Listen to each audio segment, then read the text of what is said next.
Hi hello welcome back to mathematics by Bhagyalakshmi YouTube channel. So ఈరోజు క్లాస్లో అయితే Indian కాన్స్టిట్యూషన్కి సంబంధించి కొన్ని ఇంపార్టెంట్ క్వశ్చన్స్ అండి. ఫస్ట్ మనకి కాన్సెప్ట్ అయితే గ్రూప్స్లో ఉన్నట్లే ఫస్ట్ కాన్సెప్ట్ భారత రాజ్యాంగ స్వభావం. నేచర్ ఆఫ్ ఇండియన్ కాన్స్టిట్యూషన్ నుంచి చాలా ఇంపార్టెంట్ క్వశ్చన్స్. ఫస్ట్ క్వశ్చన్, భారత రాజ్యాంగాన్ని అర్ధ సమాఖ్య క్వాసీ ఫెడరల్ అని వర్ణించింది ఎవరు? భారత రాజ్యాంగాన్ని అర్ధ సమాఖ్య అని వర్ణించింది ఎవరు? Option A B R Ambedkar, option B K C Wheare, option C Granville Austin, option D Ivor Jennings. సరైన సమాధానం ఆప్షన్ బి. తర్వాత ప్రశ్న,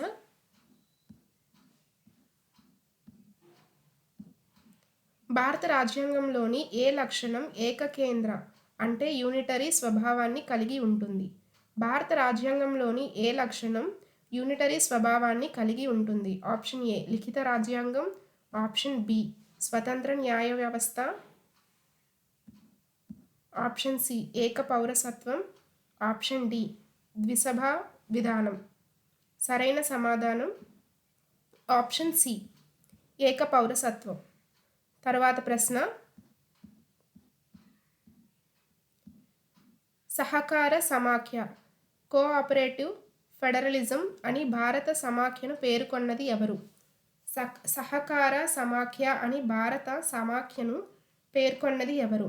option A Granville Austin, option B Morris Jones, option C K Santhanam, option D Alexandrowicz. సరైన సమాధానం option A. తర్వాత ప్రశ్న, భారత రాజ్యాంగం స్వభావం ఎలాంటిది? భారత రాజ్యాంగ స్వభావం ఎలాంటిది? ఆప్షన్ ఏ దృఢ రాజ్యాంగం, ఆప్షన్ బి అదృఢ రాజ్యాంగం, ఆప్షన్ సి కొంత దృఢత్వం కొంత అదృఢత్వం అంటే పాక్షిక దృఢం, ఆప్షన్ డి పైవేవీ కాదు. సరైన సమాధానం ఆప్షన్ సి. తరువాత ప్రశ్న, సమాఖ్య విధానం రాజ్యాంగ మౌలిక స్వరూపంలో భాగమని సుప్రీంకోర్టు ఏ కేసులో తీర్పునిచ్చింది? సమాఖ్య విధానం రాజ్యాంగ మౌలిక స్వరూపంలో భాగమని సుప్రీంకోర్టు ఏ కేసులో తీర్పునిచ్చింది? Option A Kesavananda Bharati case, option B SR Bommai case, option C Minerva Mills case, option D Golaknath case. సరైన సమాధానం ఆప్షన్ బి. తర్వాత ప్రశ్న, భారత యూనియన్ రాష్ట్రాల మధ్య ఒప్పందం వల్ల ఏర్పడలేదు ఈ వాక్యం దేనిని సూచిస్తుంది? భారత యూనియన్ రాష్ట్రాల మధ్య ఒప్పందం వల్ల ఏర్పడలేదు ఈ వాక్యం దేనిని సూచిస్తుంది? ఆప్షన్ ఏ భారత ఏకకేంద్ర స్వభావం, ఆప్షన్ బి విడదీయలేని యూనియన్, ఆప్షన్ సి రాష్ట్రాల సార్వభౌమాధికారం, ఆప్షన్ డి లిఖిత రాజ్యాంగం లేకపోవడం. దీనికి సరైన సమాధానం option B indestructibility of the union.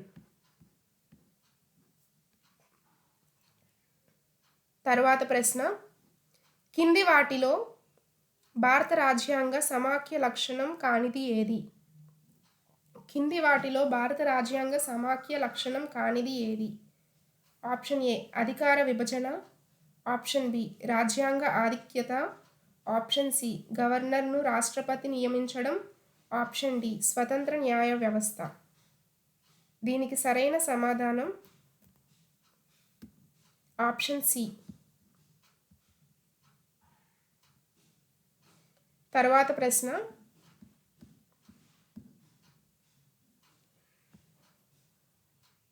చట్టం నిర్దేశించిన పద్ధతి ప్రొసీజర్ ఎస్టాబ్లిష్డ్ బై లా అనే అంశాన్ని ఏ దేశ రాజ్యాంగం నుండి గ్రహించారు? Option A America, option B Japan, option C Britain, option D Canada. సరైన సమాధానం ఆప్షన్ బి జపాన్. తర్వాత ప్రశ్న, పార్లమెంటరీ ప్రభుత్వ విధానంలో వాస్తవ కార్యనిర్వాహక అధికారాలు ఎవరికి ఉంటాయి? పార్లమెంటరీ ప్రభుత్వ విధానంలో వాస్తవ కార్యనిర్వాహక అధికారాలు ఎవరికి ఉంటాయి? ఆప్షన్ ఏ రాష్ట్రపతి, option B parliament, option C ప్రధానమంత్రి నాయకత్వంలోని మంత్రిమండలి, ఆప్షన్ డి సుప్రీంకోర్టు. సరైన సమాధానం ఆప్షన్ సి ప్రధానమంత్రి నాయకత్వంలోని మంత్రిమండలి. తర్వాత ప్రశ్న, భారత్ ఒక గణతంత్ర దేశం ఎందుకంటే ఇండియా అనేది ఒక రిపబ్లిక్ కంట్రీ ఎందుకంటే? ఆప్షన్ ఏ ఇది ప్రజాస్వామ్య దేశం కాబట్టి, ఆప్షన్ బి దేశాధినేత ఎన్నిక కాబడతారు కాబట్టి, ఆప్షన్ సి దీనికి లిఖిత రాజ్యాంగం ఉంది కాబట్టి, ఆప్షన్ డి ప్రాథమిక హక్కులు ఉన్నాయి కాబట్టి. సరైన సమాధానం ఆప్షన్ బి దేశాధినేత ఎన్నిక కాబడతారు కాబట్టి. తర్వాత ప్రశ్న,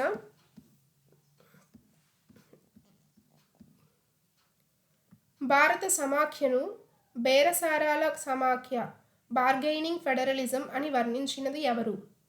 భారత సమాఖ్యను బేరసారాల సమాఖ్య అంటే బార్గెయినింగ్ ఫెడరలిజం అని వర్ణించింది ఎవరు?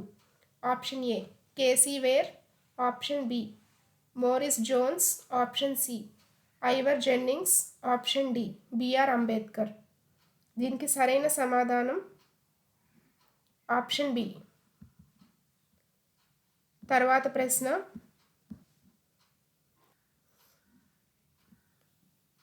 భారత రాజ్యాంగం బలమైన కేంద్రం కలిగి ఉండడానికి కారణం ఏమిటి? భారత రాజ్యాంగం బలమైన కేంద్రం కలిగి ఉండడానికి కారణం ఏమిటి?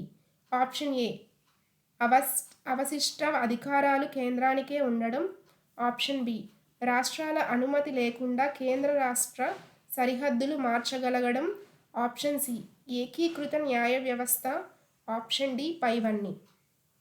భారత రాజ్యాంగం బలమైన కేంద్రం కలిగి ఉండడానికి కారణం, దీనికి సరైన సమాధానం ఆప్షన్ డి.